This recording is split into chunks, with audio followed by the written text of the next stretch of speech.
ആ ദിവസത്തിന് ശേഷം കിട്ടുവും അണ്ണാറക്കണ്ണനും ഉറ്റ സുഹൃത്തുക്കളായി മാറി.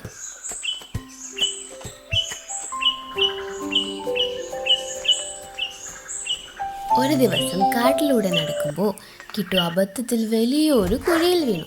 അവൻ പുറത്തു കടക്കാൻ കുറേ ശ്രമിച്ചു, പക്ഷെ അവന് സാധിച്ചില്ല.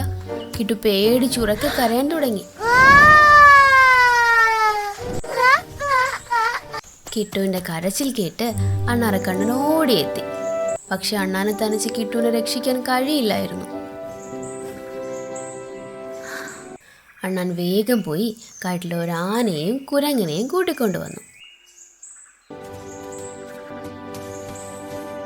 കുരങ്ങനൊരു വള്ളി കുഴിയിലേക്ക് ഇട്ടുകൊടുത്തു. ആന തുമ്പിക്കൈ കൊണ്ട് വള്ളി പിടിച്ചു വലിച്ചു. അങ്ങനെ എല്ലാവരും ചേർന്ന് കിട്ടുവിനെ രക്ഷിച്ചു.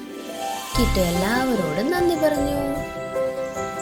ഗുണപാഠം: ആപത്തിൽ സഹായിക്കുന്നവനാണ് യഥാർത്ഥ സുഹൃത്ത്. ഈ കഥ ഇഷ്ടപ്പെട്ടെങ്കിൽ കിട്ടുവിനും കൂട്ടുകാർക്കും വേണ്ടി കമന്റ് ചെയ്യാൻ മറക്കല്ലേ.